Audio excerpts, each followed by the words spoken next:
Good morning. It is Saturday, January the 22nd, and this is The Drill. Welcome to all the butchers, bakers, and candlestick makers out there. I'm Ron, your host and the only true conservative in the United States today. So after the Daily Declaration for Spiritual Warfare, the Star-Spangled Banner, and the Pledge of Allegiance, we will have, it will be Chapter 2, Part 2 of the book, How We Got Here, the 70s, the decade that, for better or worse, brought you modern life, and commentary. All that and more when I come back.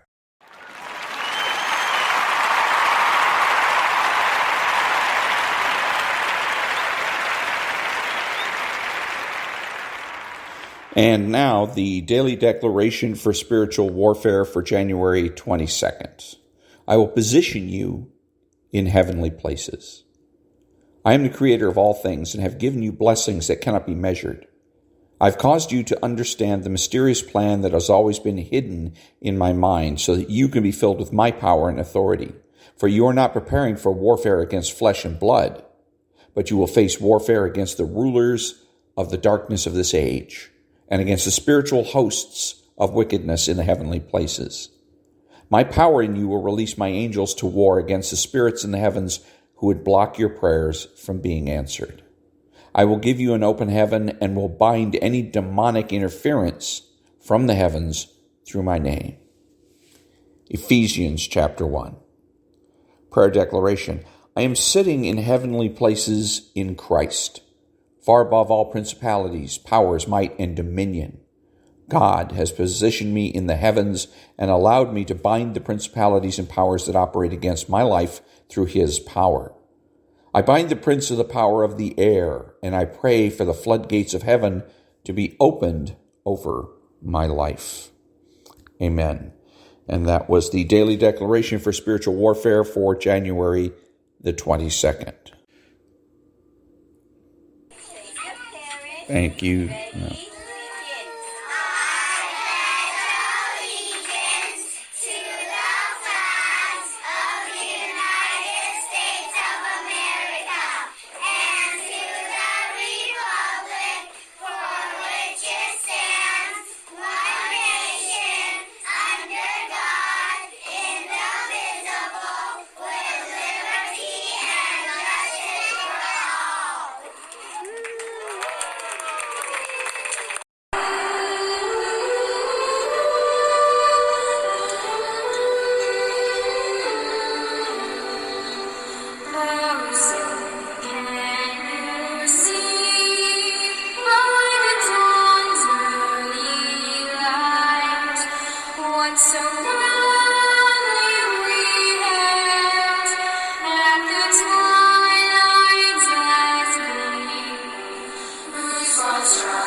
Who is the true conservative? The true conservative is the person that understands that conservatism is not just about politics, but culture as well. He's the person that knows that there is no leadership in a constitutional republic. He acts like an adult. He is patriotic and uses common sense. He makes judgments, refuses to speculate, speaks clearly and definitively, and is not afraid to say no. He's open-minded, asking why rather than why not. He is consistent, credible, and influential. Not ashamed of his existence, unafraid to learn or correct his mistakes, he is a normal American. Thank you, thank you. Ineffable Creator, who out of the treasures of thy wisdom has appointed 3 hierarchies of angels and set them in admirable order high above the heavens, and has disposed the divers portion of the universe in such marvelous array. Thou who art called the true source of light and supereminent principle of wisdom, be pleased to cast a beam of thy radiance upon the darkness of my mind and dispel me from the double darkness of sin and ignorance in which I have been born. Thou who makest eloquent the tongues of little children, fashion my words and pour upon my lips the grace of thy benediction. Grant me penetration to understand, capacity to retain, method and facility in study, subtlety in interpretation, and abundant grace of expression. Order the beginning, direct the progress, and perfect the achievement of my work. Thou who art true God and man, and livest and reignest forever and ever. Amen. Thank you, thank you. And now, chapter 2 of part 2 of How We Got Here, by any means necessary. In April 1976, West Point instructors noticed disturbing similarities in the 823 exams that they were grading for their third-year electrical engineering course.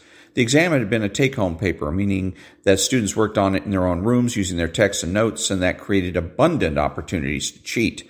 But who could imagine that the gray-clad cadets summoned to serve duty on our country would ever exploit those opportunities? The West Point Honor Code proclaimed that a cadet neither cheated nor tolerated cheating in others, but after a month of investigation, it became clear that the school had been senescently living in the past. By August, the school had convicted 94 cadets of cheating, and another 44 had quietly resigned. Nasty rumors of an even larger scandal could not be hushed.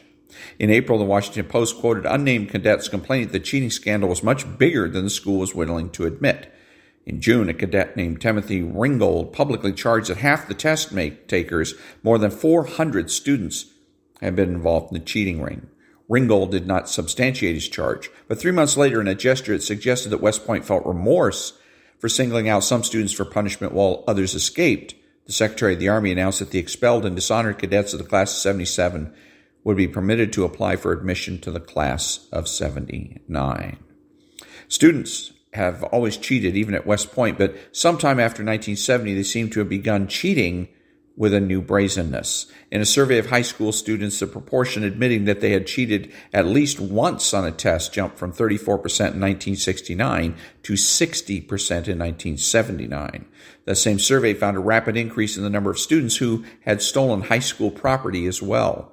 In October 1973, the Educational Testing Service required the fingerprinting of all LSAT exam takers after some law school applicants were caught hiring others to write the test for them. A Carnegie Foundation report issued in April 1979 lamented a general decline in integrity on campus. Mutilation and theft of library materials were reported at 80% of institutions. Nearly half the students surveyed by Carnegie, 47%, said that they believed they must beat the system in order to succeed. Nearly 1 in 10 undergraduates condoned cheating. In August 1973, the All-American Soapbox Derby stripped that year's prize winner of his title and $7,500 scholarship prize when it was discovered that he had used an illegal electromagnet to get a head start over the other cars. When the kids weren't cheating, they were stealing. Lately, New York Magazine reported in 1970, the situation has become so bad on Lexington Avenue in the 50s that groups of stores hired an armed guard, and farther up Lexington in private school land, boutique owners called each other daily to pass along warnings and tales. Girls, perhaps emboldened by the new feminist movement, were becoming particularly light-fingered. One of the startling youth shoplifting statistics, New York observed, is the ratio of girls to boys, 20-1. Many of the teeny boppers have a mean streak, one owner insists. They'll take half a pair of shoes for the simple joy of screwing the establishment and then take it home and put it on the mantle or drop it in a sewer. It's not as if the adult world was setting teenagers much of an example. The Internal Revenue Service estimated that revenue lost because of income tax chiseling rose from 17% of the tax due in 1973 to 21.8% in 1978. Over those same 5 years, the FBI reported that criminal frauds by men jumped by 13.2%, while frauds by women, who were for the first time arriving in large number in jobs they gave opportunities to embezzle, rocketed up 49.2%. Back in a minute.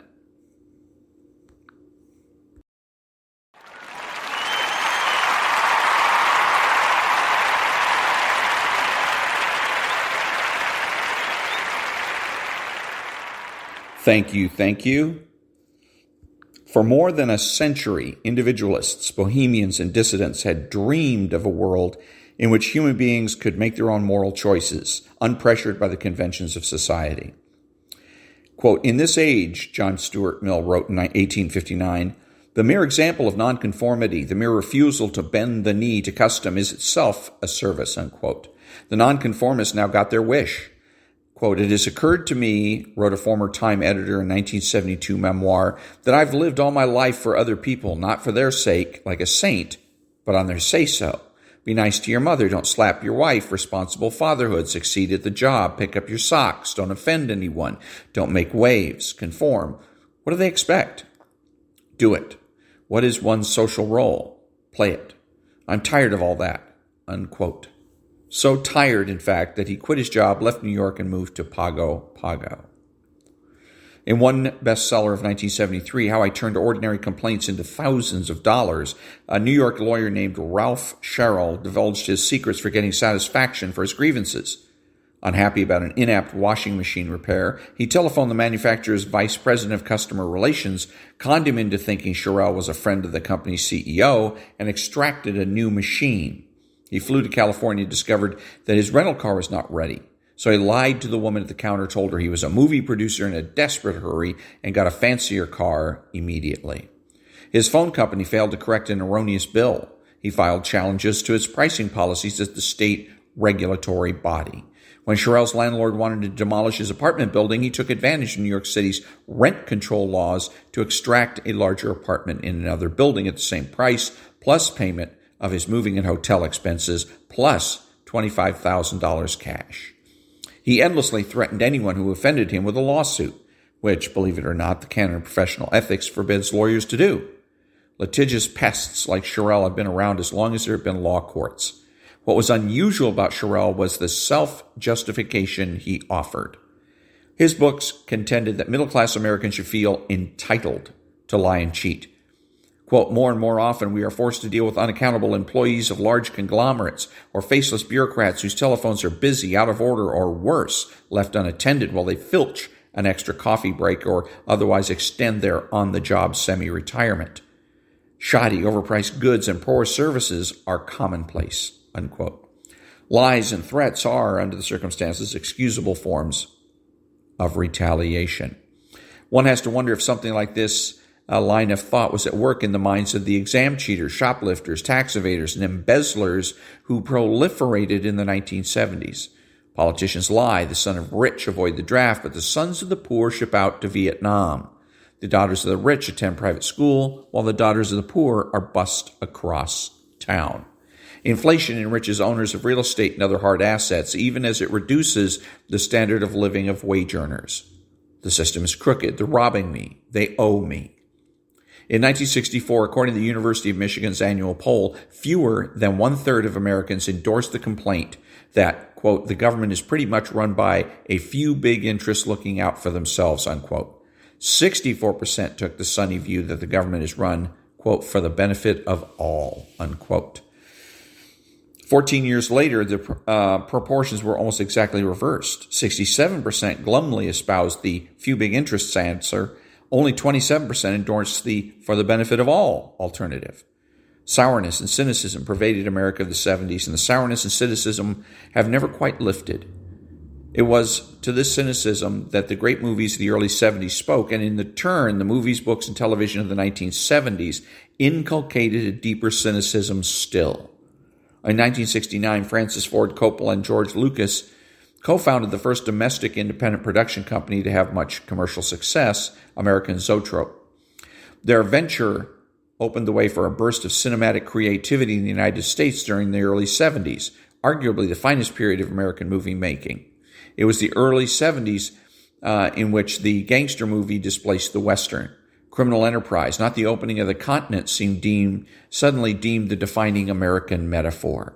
In Chinatown, which competes with The Godfather as the movie of the period most admired by cinephiles, Jack Nicholson plays a private detective who discovers that Los Angeles is built on theft and murder, the theft of water rights from neighboring towns, and the murder of anyone who knows the truth.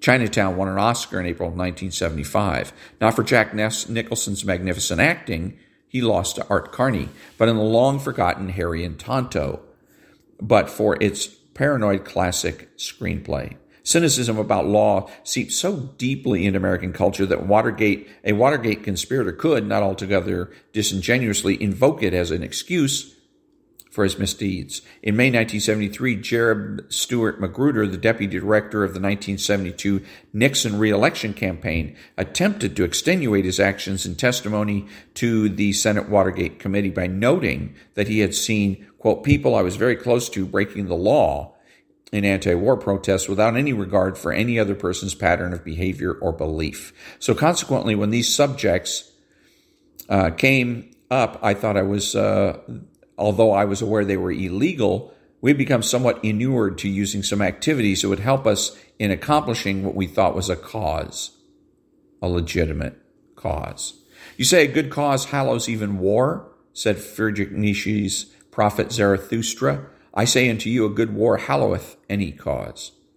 Much the same might be said of a good anti-war. The Vietnam War hallowed lawbreaking and elevated to the status of an eloquent form of social protest that raised the question of why other people with grievances just as fierce were not entitled to do the same. Why shouldn't the overburdened taxpayer protest the rapacity of the IRS by undercounting his income? Why shouldn't the anxious college student protest the harsh competitiveness of academia by cheating on exams?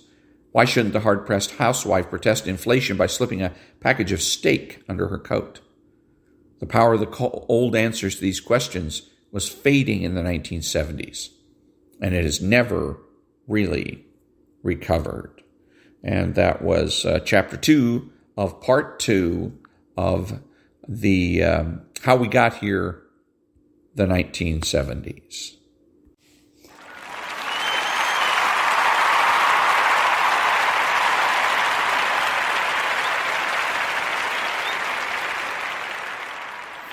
Thank you. And this is commentary on what it is that I just read. The first chapter wasn't that big of a deal of this, the book, How We Got Here, the 70s, the decade that for better or worse gave us modern life.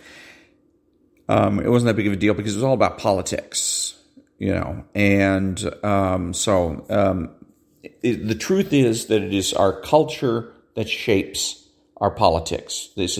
We draw our candidates, presidential candidates and others, from amongst us. And they are as much affected by our culture as we are. So in this particular chapter 2, one of the statements in here, nearly half of the students surveyed by Carnegie, 47%, said that they believe they must beat the system in order to succeed. Nearly 1 in 10 undergraduates condoned cheating. What else? For more than a century, individualists, bohemians, and dissidents had dreamed of a world in which human beings could make their own moral choices, unpressured by the conventions of society. Let's take the first one. And basically what they're saying here is that it's a malevolent universe. There's two basic theories or premises. You either know that the universe is benevolent and that it is here to help us to become happy, healthy, and prosperous individuals, or you pretend the opposite, that the universe is out to get us, it's out to screw us, and that the only way to succeed is to either get lucky, cheat, or a combination of the two. And I guess cheating always requires a little bit of luck to it. But anyways, so this was the message you were getting throughout the 60s, was that, and the 70s is when we really started putting into practice what was being preached in the 60s, the Berkeley rebels and all these other people that were actually the oppressors. The true oppressors were the ones that were running around in the 60s trying to claim that we were, all people were being oppressed by, the masses perhaps were being oppressed by the establishment. Okay, and they never cared to define what they meant by the establishment. I guess everybody just sort of took it to mean that it was government, big businesses, whatever. And so, since we're being oppressed by the establishment, it's a crooked world, a proof of a crooked world, and that we have to be just as crooked or more so if we're going to liberate ourselves from these oppressors. And one of the most oppressive things that they claimed that we had to suffer was moral concepts and moral ideas, that we if you're obeying moral codes, then you're basically being oppressed by your parents, perhaps, or by the Catholic Church, or by your the place where you work, your boss and his chain of command. That those were the people that are oppressing you, and the idea was to throw those people off, and then you would be liberated and truly free. But the fact of the matter is that it was those very people that were making those claims that were the real oppressors. The National Organization for Women, the NAACP, the Urban League, the Rainbow Push Coalition, the La Raza, and other organizations such as that were the actual real oppressors.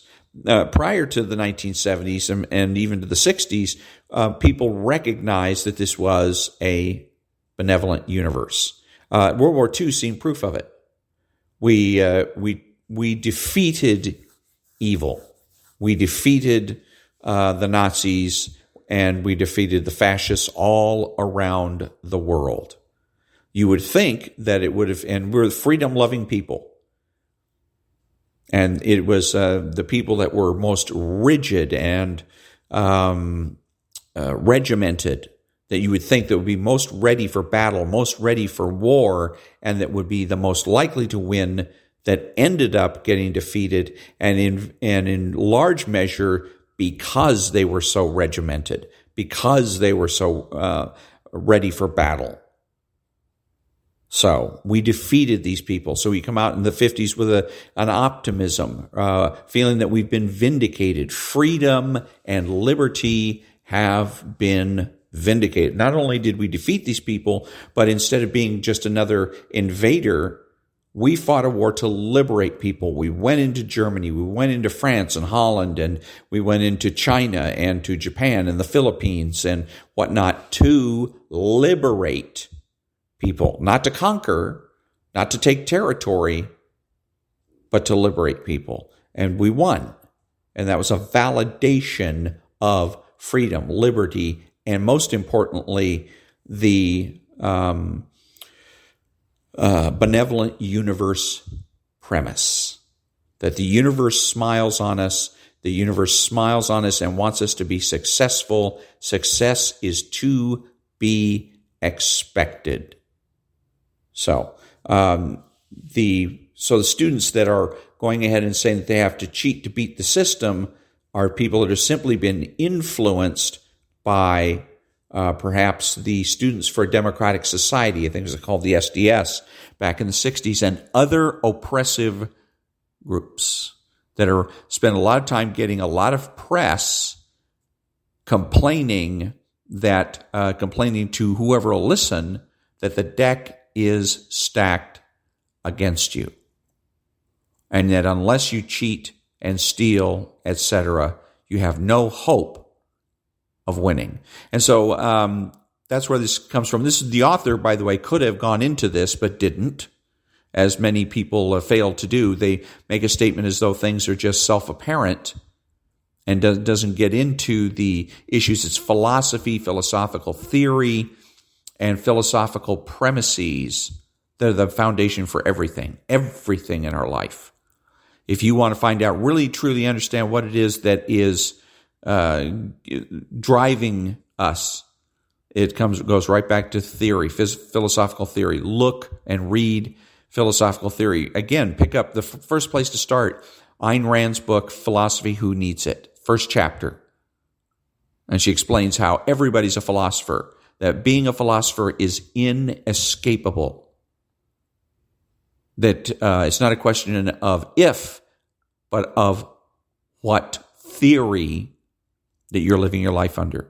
Nietzschean, as it was the author noted here, that Nietzsche was one of the ones that promoted selfishness. Ayn Rand used to be a Nietzschean. She used to follow Nietzsche and his theories before she created, quote unquote, her own philosophy. And a lot of that's where she got a lot of her self-centered ideas, the ideas that you don't have to, if you mind your own business exclusively, then what was I going to say? It was, if you mind your own business, or take the minding your own business to its logical or illogical extreme, that it's perfectly okay. And a lot of her explanations for why that's okay are very awkward and stilted. So, and if you're listening to your conscience when you're reading Ayn Rand, you'll pick up on that. But anyways, because all that's basically Nietzschean, and Nietzsche was wrong. I mean, he was just wrong. That's all there is to it. He was also insane. That's why I can't understand people that like to quote Nietzsche. He spent the last 10 years of his life in an insane asylum. So, anyways, they're trying to promote the same thing. And so, Ayn Rand, not so much. She's the one that identified where I first heard about the benevolent universe premise and the malevolent universe premise.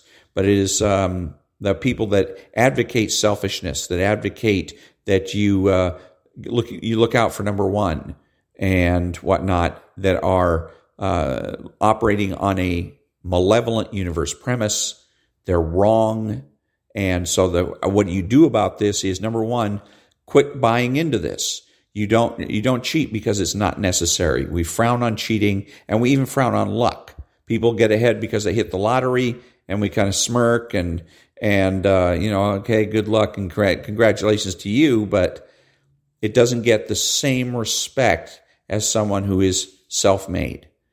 Okay, and the reason is because we don't need luck. We don't need luck. We don't need to cheat in order to be successful. It's just not necessary, because this is a benevolent universe that smiles on us. And if you doubt it, I mean, just look around. It's obvious.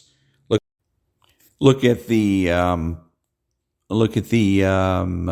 world around you, just basically, how it's developed over the past millennia, over the past 1,000 or 2,000 years. And remember that according to one particular statistic in the 1800s, 84% of the world's population lived in grinding poverty. And now, in 2022, that figure has dropped to 8%. So, and you can't tell me that 6 billion people are busy cheating to get there, to get out of poverty. It's just not necessary. That's why we frown on it.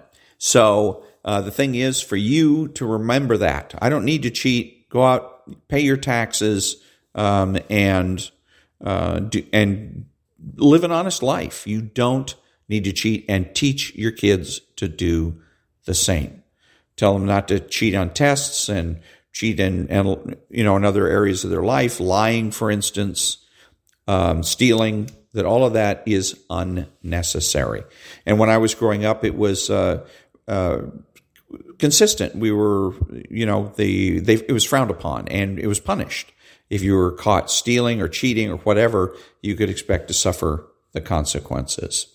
So remember that everything that we do has a philosophical basis, a philosophical theory and basis to it. So it is a matter of finding out which of these philosophical theories you're dealing with: determinism, skepticism, and in this particular case, I guess determinism would be the order of the day, in which people are able to say, Don't look at him, don't look at me, look at the guy behind the tree. It's because, well, basically when you're cheating, it's irresponsible, especially when you're not accepting responsibility for it. Instead of coming out and saying, you know what, I cheated. And I cheated so that I could get ahead. And I did it because I was afraid. I was scared that if I didn't cheat, I wasn't going to be successful on the test. So that's the number one thing to do is for people, accept responsibility. You do something wrong, be honest about it. Yes, I did something. I cheated on my taxes because I don't want to pay that. I want to spend the money on something else. I don't want to have to pay the government what I owe it because I'd rather spend the money on something else and it's selfish, and recognize that. And then when you do that, that's the first step to then correcting the mistake, realizing that you're wrong, that it's not necessary to do that. And maybe what you really need to do is get a better accountant who can find some more legal tax deductions or something. But accept responsibility. Teach your kids to do the same. Be a parent. Teach them that when they've done something wrong, they need to own up to it. They need to say, not blame it on somebody else. It's not my fault. It's the system. It's the man. It's the establishment. No, it's you. You wanted to get away with it because you stole a cookie out of the cookie jar when we weren't looking because you wanted the treat. That's all there is to it. Or you cheated on a test because you were afraid that you weren't going to be able to pass the test without cheating. When all you have to do, if you fail the test or you don't do as well as you'd like to, there's the opportunity to retake it. If you talk to the teacher, then you can see about retaking the test, et cetera, et cetera. Again, this is a universe that is geared towards success, and since it is, there is no reason to cheat and steal. The people that are out robbing the trains that you hear about in L.A., there's one particular line that is getting hit with alarming frequency, are making themselves and making their lives terrible, making their lives rather awful. And they may think that they're getting ahead, that they're beating the man, but they're really not. They're ending up being losers, big losers. So stop at yourself, set the example, and then teach your kids to accept responsibility. And that's a way we can put an end to this kind of behavior. Determinism is all about shirking your responsibilities. Blame somebody else. I was forced to do it because of fill in the blank. So the remedy to that is accept responsibility. Yes, I cheated because, and whatever it is, you cheated. And teach your children to do the same, to be responsible so they can grow up to be responsible adults. And you won't have what we see now, where you have gangs of, I imagine it's young people swarming at trains and cutting the locks to get in and loot the train. We won't see it.